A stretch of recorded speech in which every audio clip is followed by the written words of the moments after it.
Hi, and welcome to the Poultry Nerds podcast.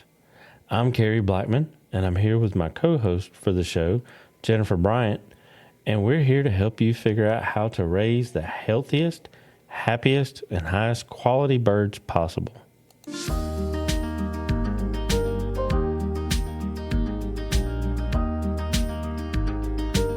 Hello, poultry nerds. We are here again with Aaron Guidroz from Guidroz Family Farms. Welcome, Aaron.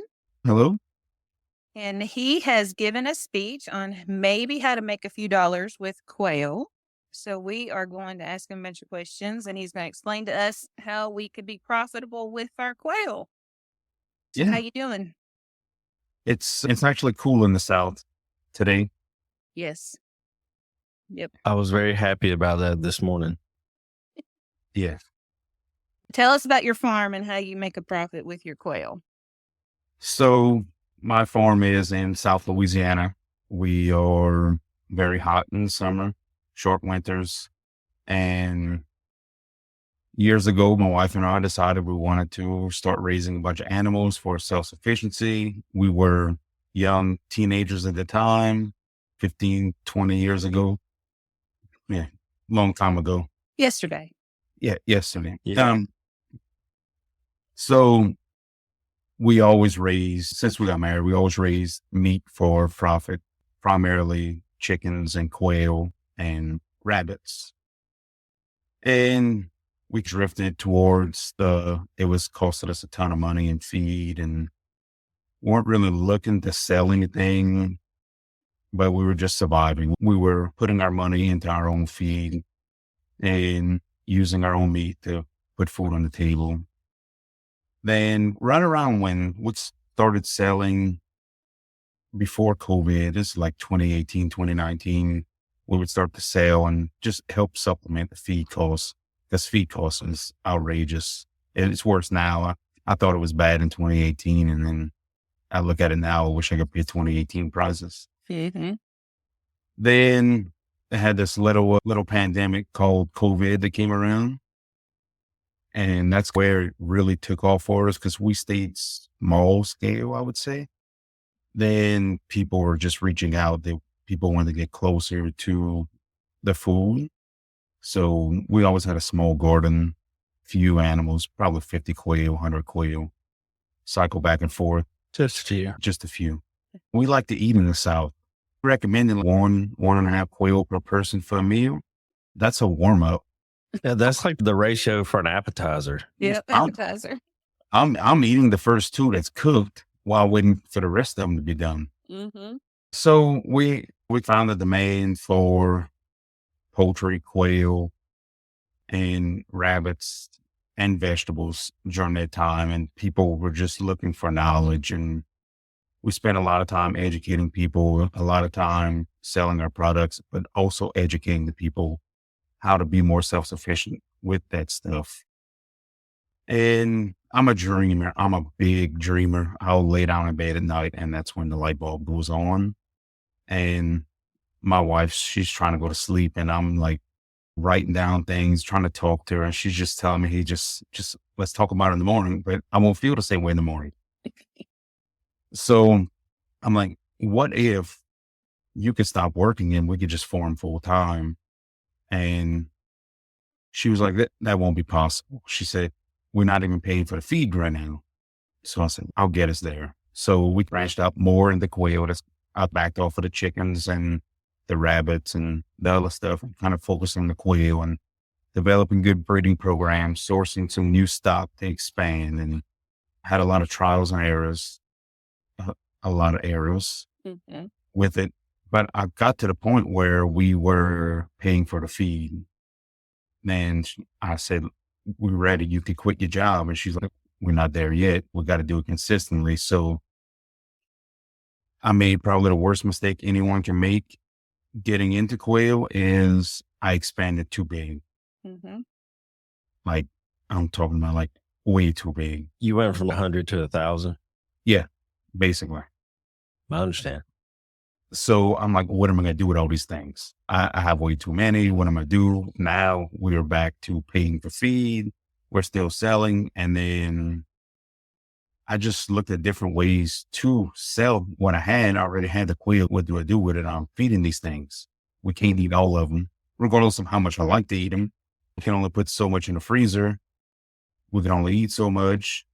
So I sat down, started writing down different ways where I can sell them. Because if you're going to sell just a hatching egg, you probably won't be so profitable because it's seasonal. It goes up and down. And I mean, just to me, that's not the biggest part of profit on a quail. So like I'll give you a reference and just use that as a reference. In my area, we sell alive, like breeding age quail laying for $5 a piece. That's what an adult goes for. That's the market. I play around with it. I'll go up to 6 here and there. I'll go down to 4 in bulk. That 5 is mine. So what I started doing is when I butcher, I'll save different parts of the quail. I'll save the feet, make jewelry, feathers, make jewelry with it. It helps add to your profit. For quail specifically, I found, especially here lately, the last 12 to 18 months, my biggest moneymaker is quail and making dog treats with quail. So I'll take that $5 quail that I'm selling for an adult. I'll cut the wings off, cut the feet off, and I'll dehydrate those. I'll skin the bird, take the innards out. I'll grind that entire quail and make quail jerky for dog treats. I'll take the skull and I'll put them in with my darkling beetles, and the darkling beetles clear the skull, sell the skulls online for different crafting and oddity stuffs, whatever you do with it. I don't save a quail skull. It's a profit. Like I'll sell them for 50 cents a piece. Whatever they want to pay for. Yeah. 50 cents a piece. I'm going to feed it to the pigs if I don't. So it's 50 cents. Just like the wings I'll sell them cheap, but I sell them in bulk, like $2.50 a pair, or throw them to the pigs anyways. So I took that $5 quail and I turned it into about $11.50 with a little work involved. But what else are you going to do with your time if you're a farmer? Mm-hmm. All farmers have spare time, right? Oh yeah, we're not doing anything. Yeah. Just there's so many different avenues of profiting with quail other than selling live birds and selling eggs. And anybody who's ever shipped an egg knows the pain of you collecting eggs. You're checking eggs for defects. You're weighing eggs. You're loading eggs in foam shippers if you ship them properly. Yes. A lot of time involved, and you're really not profiting very much off of a single egg. That's assuming you sell every egg. True. Yeah, that don't take into consideration the ones that you wind up tossing to the pigs because they sit there too long or whatever takes them away. Yeah. And yeah, you have to have other outlets. You can't just depend on hatching eggs or selling live adult birds. It won't work. On a small scale, if you have 25, 30 quail and you're going to hatch 50 at a time, your local area, you probably could do well selling those small groups. But once you cross 100 mark, they'll eat your profit with feed. You and I both deal in the thousands, probably, right? Yeah. Yeah, we both deal in the thousands. Yeah. So hatching eggs is probably what I'm known for, but that is really, at this point, probably not even the bulk of my business. I'm with you. I debate every now and then of getting out of hatching eggs, and I'll be honest and tell you the only reason I still do hatching eggs is the interaction with people.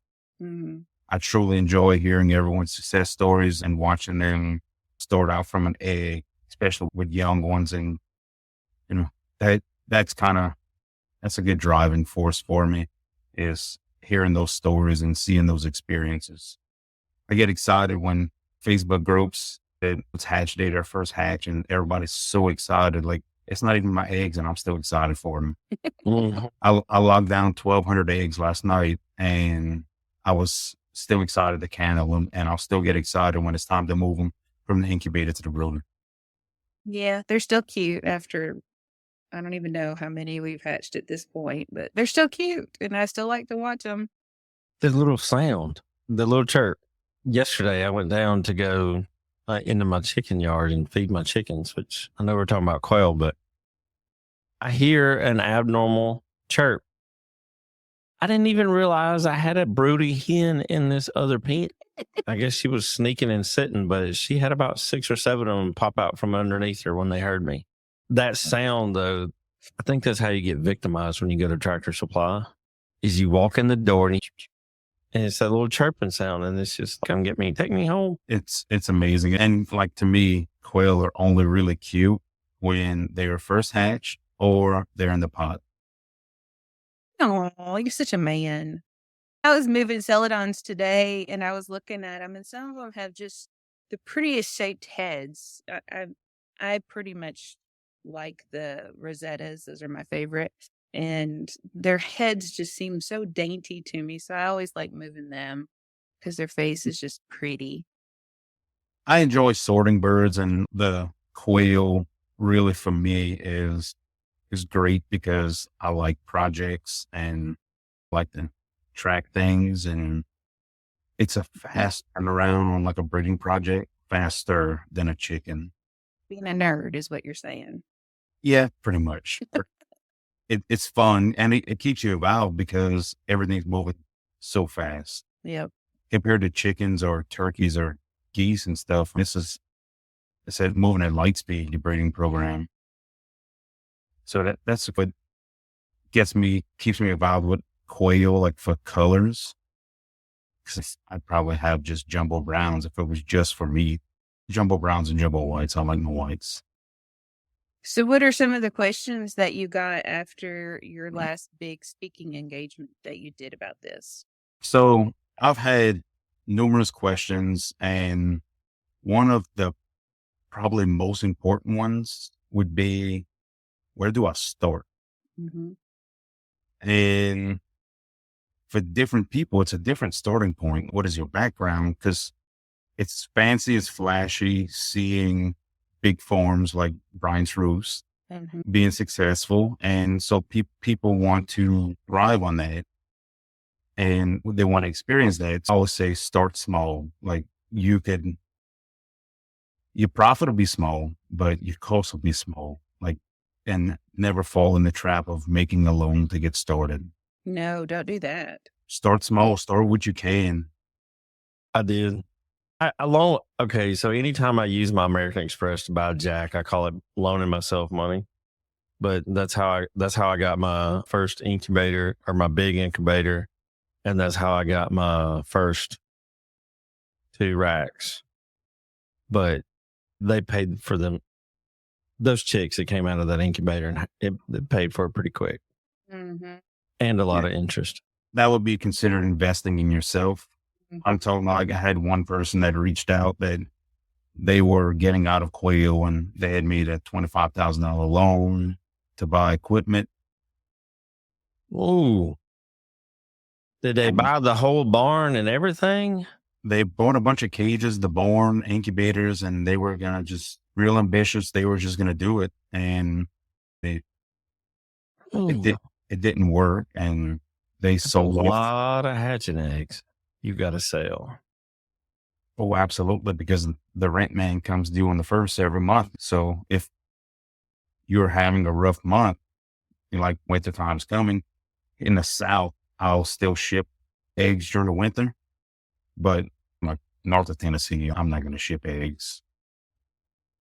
Just if it's frozen, I'm not going to do it.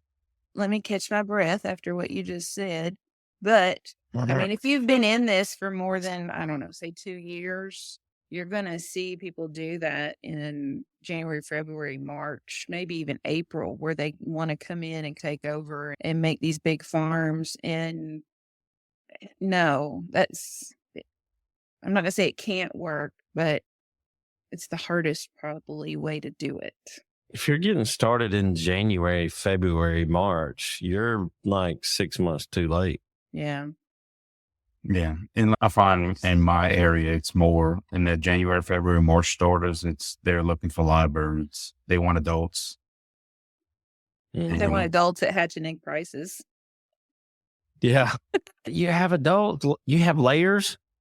I give you $2. I know, right? Like, it ate more than that. I don't feed cheap feed. Sorry. Yeah. Yeah. And feed costs, I imagine, will be going up soon again. Oh yeah, because a lot of the crops have been lost. Yeah. Yep. But also keep in mind that you are paying for your hatching egg when you order them, but you're also paying for the farmer's infrastructure and winterizing and breeding time. And there's so much more behind that hatching egg that's, I don't know, what, 10% of the process maybe the egg is. Well, one person apparently took a $25,000 loan to get to that hatching egg. That's what all goes into it. Not that much, though. That was excessive.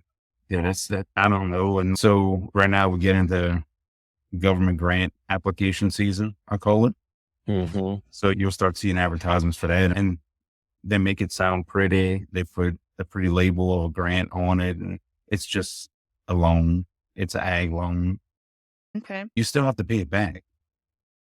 Like my first, when I formed my actual business, my first year, I put every dollar that I made from profit and I just put it aside and I paid for all the expenses out of pocket. That way I could give my company a chance to survive. And that was my nest egg for my company. And because as wild and free as I may seem, I like stability. And I really don't adjust well to change. That's why I like animals, because a quail's just going to quail. Mm-hmm. A chicken's just going to chicken. Over the past few months, I downsized on chickens drastically. I have white American breasts and silkies, and that is it. It seems that is a pattern that's going around because I'm moving my coachings on out of here. Did you get rid of your emus? I have the emus. They don't. Okay. Those are pets. Yeah, those are pets. That's a pattern. We're moving the coachings on out, and the American breasts has come in. Yeah. Yeah. I got rid of my turkeys, all of them. Oh no, they're the fun. Yeah. I added a few things. I won't release it here, but I added a few things. Mm-hmm. Some smaller birds, but I did add more. Do you still have rabbits? You mentioned rabbits. Yeah. So I went from 95 rabbits, roughly, give or take. And then I completely got rid of them. And this spring I added 5 more rabbits. Gotcha. When I started in quail, I actually started with rabbit cages that I found on Craigslist. And just to see if it was something that I was going to. Quail are very different from pretty much anything else. They are 100% reliant on you. It's not like throwing a cow out in a field. And it took me about 20 minutes to decide that quail were for me. And it took me about 45 seconds to decide rabbits were not for me. Rabbits bit from the beginning, didn't like them, don't like to eat them, don't want anything to do with them. But quail, it was pretty much an instantaneous thing. And so we kept the rabbit cages long enough for me to decide what kind of cages that I wanted to go with. And those are going to be dependent on your setup. My setup is 100% inside enclosed in a climate control barn at this point. So it wouldn't be suitable for somebody who wanted to keep quail outside. But the other thing is rabbit cages are really easy to buy and sell on Craigslist. Used. Incredibly easy to buy and sell on Craigslist. Yeah. Definitely. Like my first one, I used the rabbit hutch because my wife always raised rabbits. And I used a rabbit hutch for my first quail. And I was like, I think I'm going to build one. And of course, I built it wrong. And I just lived with it and built another one and just improved on my design over the years. And then I had stumbled across the Coturnix corner video on Terry's cage. When I saw those oil pans, I was like, this is going to change my life. Because I use them. I was like doing cardboard boxes under it. And like, I would just throw the whole cardboard away and it was wasteful. And I was like, man, if they had something like, and I never thought about it. That changed my life when I seen that. I have my youngest son works at one of the big name auto chains suppliers. So every year when he comes in for Thanksgiving, I make him make a trip to the local store and stock up for the year because they do rust through. They're not indestructible. Yeah. So yeah, you might get a year out of them, but for the price, it's fine. I find coating them with like rhino lining will extend it to 3 or 4 years. Oh, nifty. Then he'll be buying me one of those, some of that while he's at the store this year. Yeah, you get in the spray can or the gallon can, any kind of bed liner, it protects it. I have mostly Winola ranch cages now. Mm-hmm. A ton of them. I have a bunch of that to assemble. Can you still scrape it with a putty knife? Yeah. Okay. Because I just buy plastic putty knives because it seems like you lose them all the time. I don't know what happens to them. Like I lose putty knives and seed scoopers daily. Where do they go? I don't lose feed scoopers. They're too expensive, but I lose putty knives. Listen, I feed scoopers, putty knives, and butterfly nets. I'm buying both. Yeah, you can't have quail without butterfly nets. Yeah. The feed scoopers, I hang them. Now, all my feed is kept on like one of those trolleys like you see at Dollar General. Mm-hmm. Literally, because mine came from Dollar General. And I just hang them over the end horizontals on the uprights. They just hang there. But I will tell you, do you remember when we were kids and you went to Pizza Hut and they had the hard plastic pitchers? Okay. Those handles on those pitchers are not closed at the bottom. So they hang on stuff too, just like the feed scoops. So I go through a lot of those. I find a place where I can get some of those because the last time I was at your place, I saw that and I was like, I could get that in the small little tray in the front of the quail cages. Mm-hmm. And then I could do the waitress does when she wants to put ice in the cup. I turn it sideways and put it in the troughs out for the chickens. Yeah, we're always scouring the clearance sections at Kroger's or whatever, looking for that kind of stuff. We're not looking for anything for the house. We're looking for stuff for the barn. What it is. So your biggest question after the fact was, how do you get started? And the answer is small. Yeah, start small. Source stock from a reputable breeder, and that'll save you a year of work minimum. I do also recommend that if you're going to go self-sufficiency route, go local. If not, my phone was ringing. Find someone close to you. If you're looking just for self-sufficiency, if you want a good breeding stock and you want to develop a good brand, then reach out to someone that's reputable. And Facebook doesn't tell many lies. Most of it's not true, but it doesn't tell many lies. If you put somebody's name out there and ask about them, you'll get answers. Definitely check on that because you have to start from somewhere. And if you start from somebody who's knowledgeable, who can assist you, it'll save a lot of pain. Yes. Especially going into wintertime right now. So if you're considering going now, brooding in the wintertime can be hard depending your location. Mm-hmm. Yeah, you got to be prepared for that. You know, especially if you've never done it before. It's in the summertime, then it's too hot. You have here in the South, you have probably 8 weeks of perfect conditions to raise animals. And it's usually spread across the entire year, those 8 weeks. Yeah. I agree. Another big thing I had gotten asked was, how do you market your stuff? How do you advertise? That's a good one. And that one is a really good one.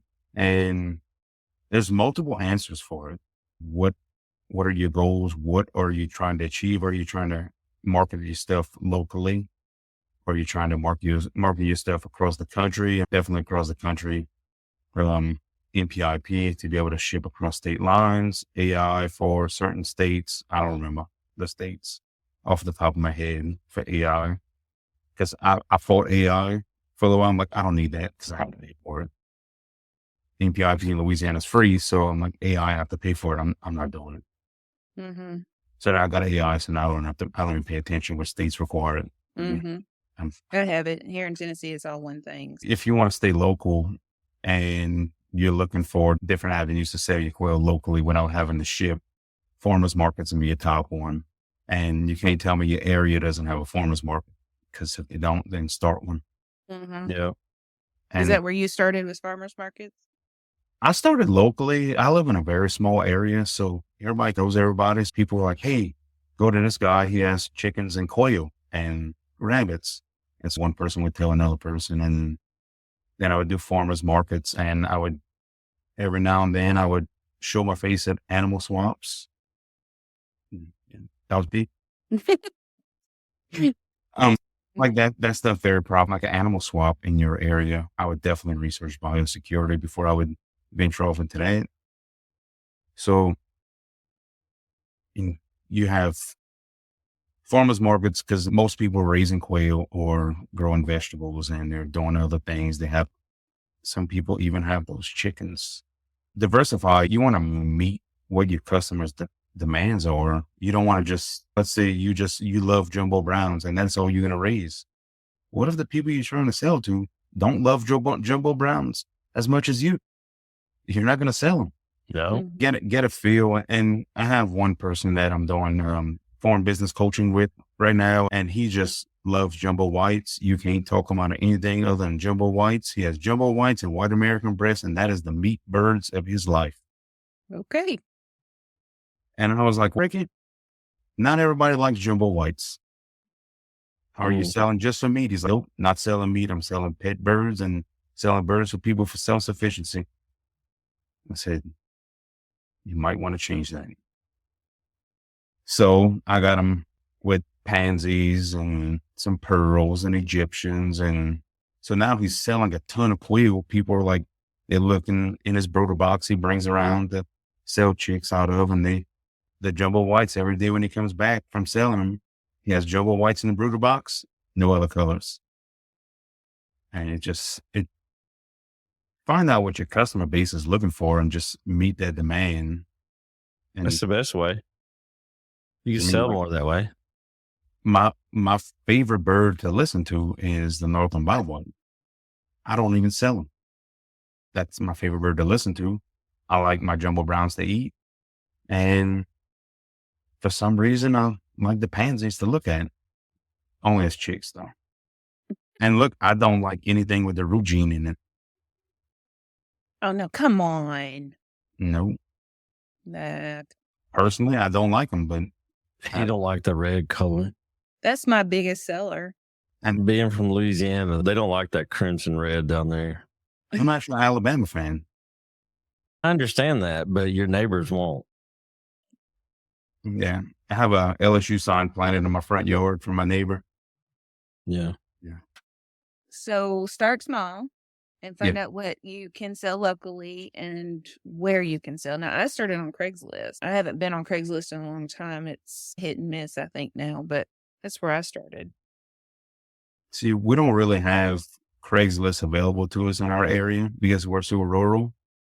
So like, I tried to look up that route. For a little while, I was selling hatching eggs on eBay. Mm-hmm. Yep. When I started looking at all the fees and stuff, that's when I made my website. Mm-hmm. And I got asked about my website, and my website's not fancy. And I said, I'm not a web designer. I'm a quail farmer. I'd say that all the time. You get. It is what it is. I'm sure I could do a little bit of research and watching some YouTube videos and understand how to use Wix better and probably make my website a little bit more flashier. That won't change my quail. So I just invest my time into my product. And I like the website because you could just go on the website. You can look at it. If you don't want to buy it, you just keep on scrolling. Let me interject here for just a second. If you didn't know that you can put hatching eggs on eBay, that you can, but we are not allowed as sellers to tell you to go to our website. Yeah. So we do that with subliminal marketing. So look at our profile pictures. So my profile picture is actually my logo, and it actually says briansreese.com on it because the eBay computer doesn't see that. And it fits perfect in that circle. It does. People will message me off of the eBay, and I'm like, just look at the profile picture, because what you're paying for 36 sparrow eggs on eBay is 15% higher than what you would pay on my website. because that's just eBay's fees. Yeah. Yeah. So just look at those and see if you can't look between the lines at what we're trying to tell you. And that's what got me away from the eBay selling is I lost that customer interaction. And Yeah. 99.9% of the time, I really do enjoy the customer interaction.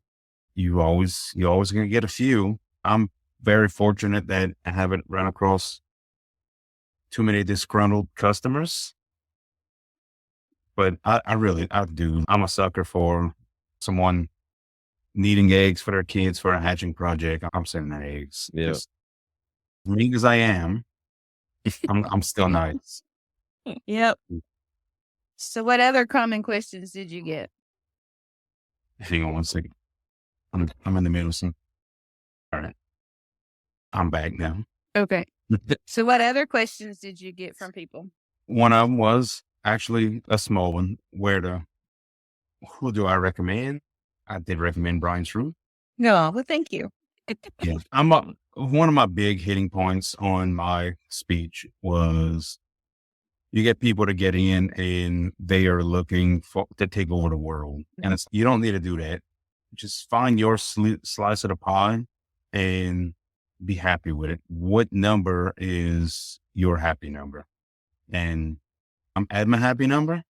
I enjoy doing it. And I also enjoy helping out friends and recommending friends. And it's fun for me. I work full time. This is my hobby and I love it. So I recommend people all the time. And I enjoy that. I enjoy the friendships formed with raising quail. But anyway, enough about me. This was the point, was to talk about you. What you learned. Really? Oh, man. Yeah, we wanted to find out how was Quail Con? Quail Con was excellent. I got there the Wednesday and it's like I didn't stop. I flew up there. We landed and when my feet hit the ground, I don't think I stopped until I landed back in New Orleans. It was extremely busy. It was fun. I met so many wonderful faces. I think they had more new people at this one compared to ever before, except for the first one. And it was amazing. Got to sit there. We actually, Thursday morning, we butchered the quail for the quail dinner. So my wife and my 8-year-old got to butcher quail with us for the quail dinner. Usually I cook for the quail dinner. I didn't cook this year because I was speaking right at the time that the cooking needed to start on the Saturday. So I didn't get to cook. I enjoyed cooking. It was a great experience. I definitely recommend everyone to try going at least one time. You get tour the quail barn, which I didn't even go in there this year. I was just so busy. You get to meet so many people. And everyone's a stranger when they walk in the gates there and they leave just friends. So I like to people watch. I was sitting down in a chair, taking a break, writing down some notes. I had a guy to walk by and they have a raffle. They could win prizes that are donated.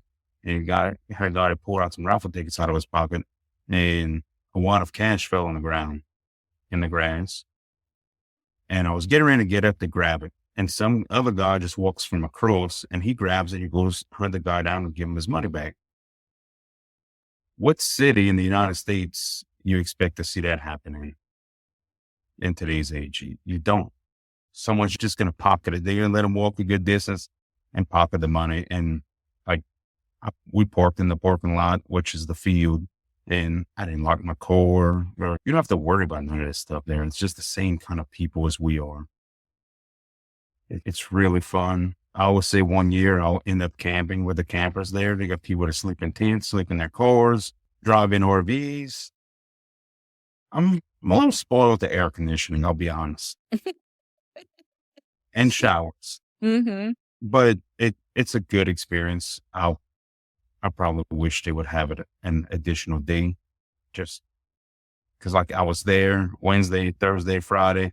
The event was Saturday and Sunday, and Monday morning I got on the plane and drove home. It was definitely fun.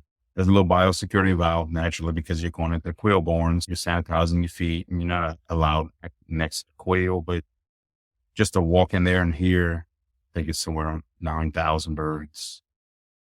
just going at it. One rooster crows and then they all start. They do. I was going to say, it'll be totally quiet in there until one. Yeah, one starts. And so like people that never really been around that, because there was a ton of people there that they left with their first quail. So it's a good experience to see that kind of stuff. You can buy eggs there too, and then come home with eggs, birds, or anything alive. Oh, wow. Yeah. Had one vendor that was selling 3D printed dragons. It just, I don't know. Okay. Yes. My 8-year-old, I think he bought them all.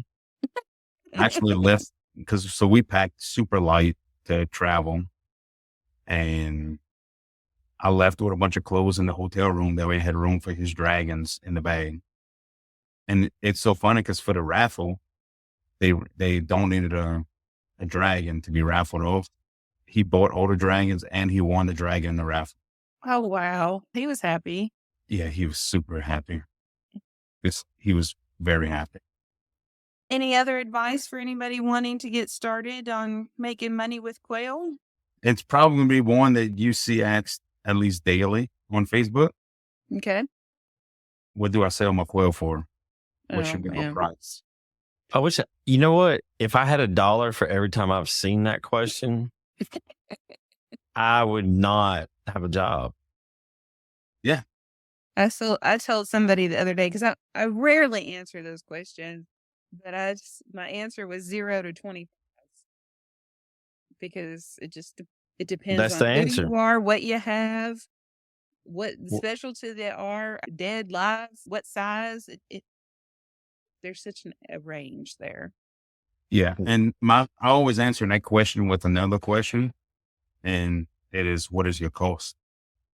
And people, like, that's what kills me is people don't think about that. When people ask me, they say, why are you trying to sell me a chicken for $35? The chicken's this age and it costs that much to feed it. So I thought that was a good price. Why does it cost so much to feed it? And so there was a time in my life where I actually had the patience where I would calculate the math out for them. But now that's usually the conversation ender. So I do see a running theme, because most of the larger breeders, we all know each other. And a running theme between us is, this is what it costs. And if you don't want to pay it, we have other outlets, or we'll just eat it. We don't have to sell them, because I have a multitude of outlets for them. And I'm backlogged and have been backlogged pretty much all of 2024. I'm probably about 600 birds behind right now on order. It is what it is. Yeah.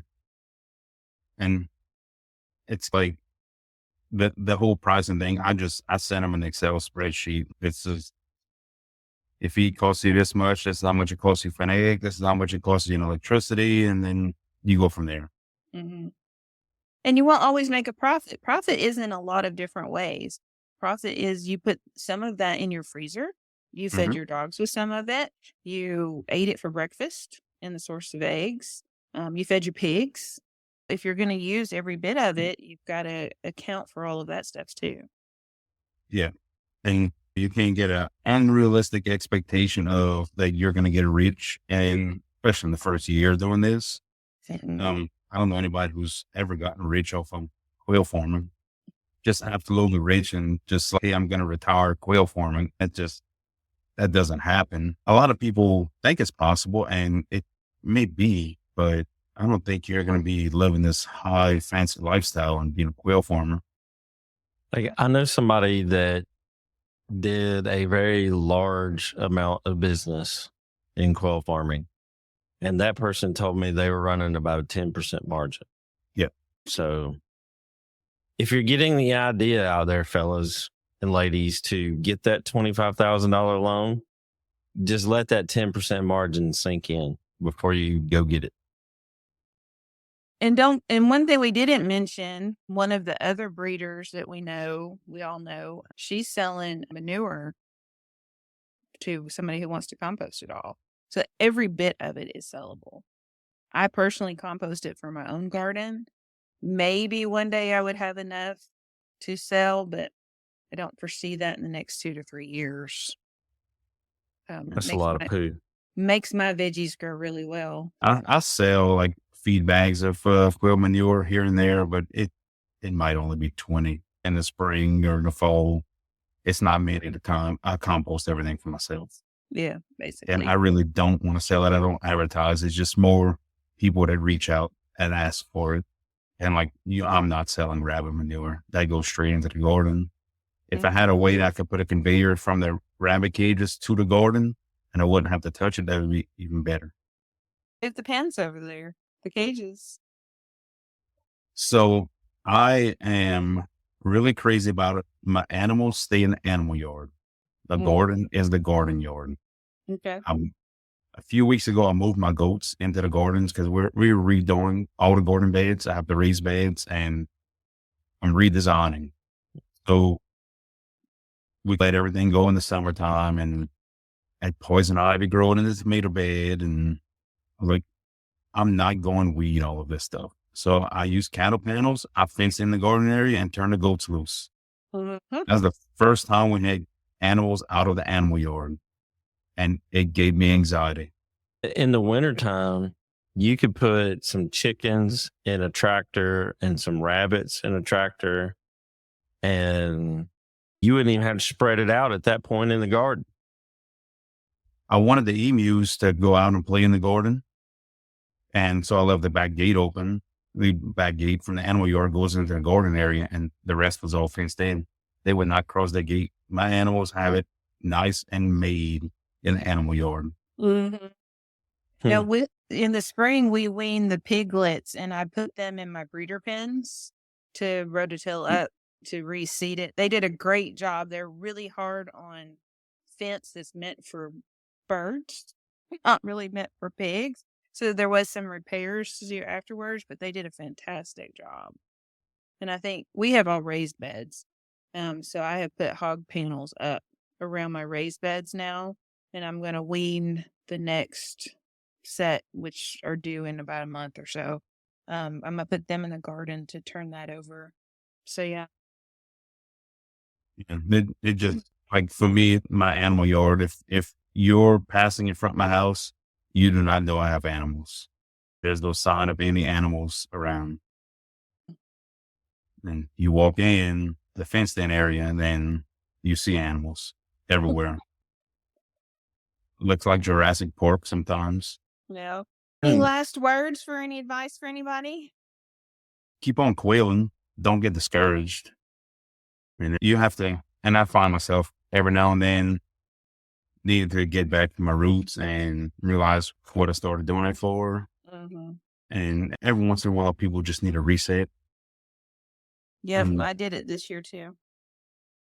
I'm redoing the entire inside of my barn, and I'm doing some resets too.